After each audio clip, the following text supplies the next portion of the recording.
Hello everyone.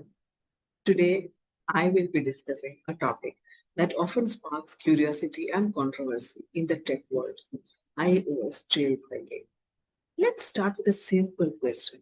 What exactly is jailbreaking? In the simplest terms, jailbreaking is the process of removing Apple's software restrictions on iOS devices like iPhones and iPads. Normally, Apple controls what you can install, how the system behaves, and what access apps have to the device. Jailbreaking bypasses these limitations, allowing users to gain root access. In other words, complete control over their device. Jailbreaking isn't a new phenomenon. It began almost as soon as the iPhone was launched in 2007. Early hackers were determined to customize the phone, install third-party apps before the App Store even existed, and use carriers other than AT&T. Over time, entire communities formed, developing tools like Cydia, a package manager for jailbroken devices.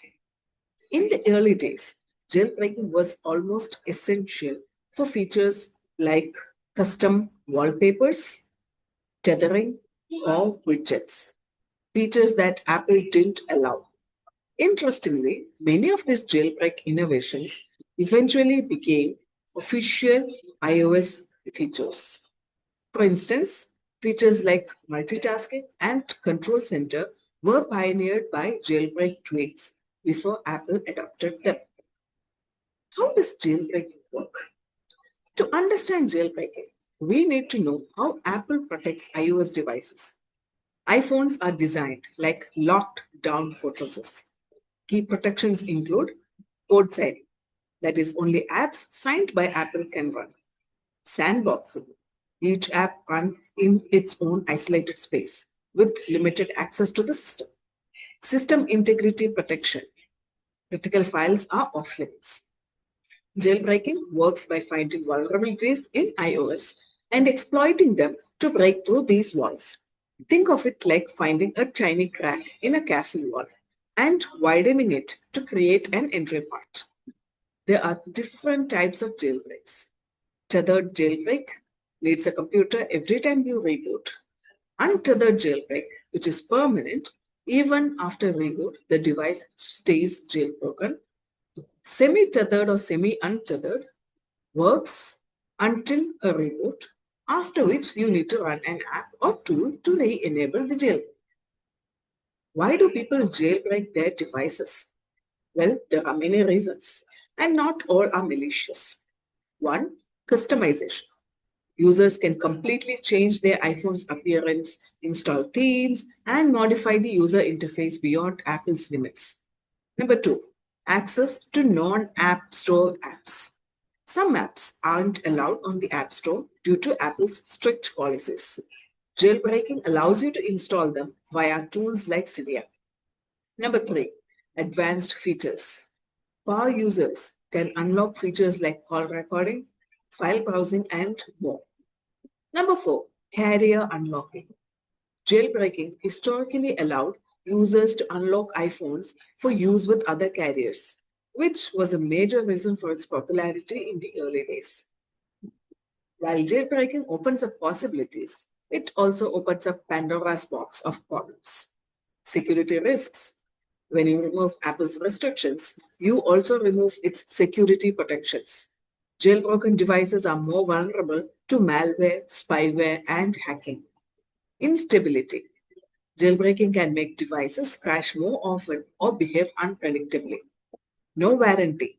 Apple clearly states that jailbreaking voids your warranty.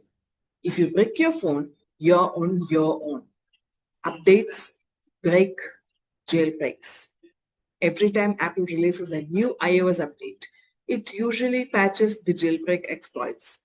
Users often face a cat and mouse game: update and lose the jailbreak, or stay on an old version. Here is an interesting twist. Is jailbreaking legal? In many countries, jailbreaking is not explicitly illegal for personal use. In the US, the Library of Congress even granted exemptions under the DMCA to allow jailbreaking for installing legally acquired apps. However, And this is key. Jailbreaking to pirate apps is illegal. Many people mistakenly equate jailbreaking with piracy. While jailbreaking itself is just a technical process, using it to download paid apps for free crosses into illegal territory. From Apple's perspective, jailbreaking is a major security concern.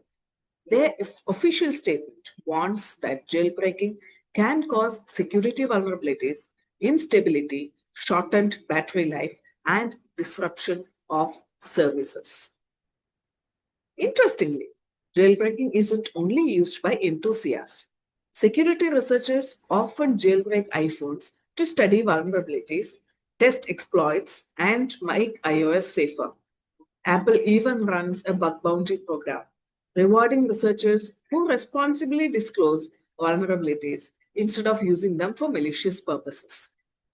Jailbreaking is not as common as it used to be. Why?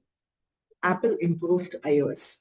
Many features that once required jailbreaking are now built into iOS, like custom keyboards, widgets, dark mode, better notifications. Security got tighter. Each iOS update makes jailbreaking harder.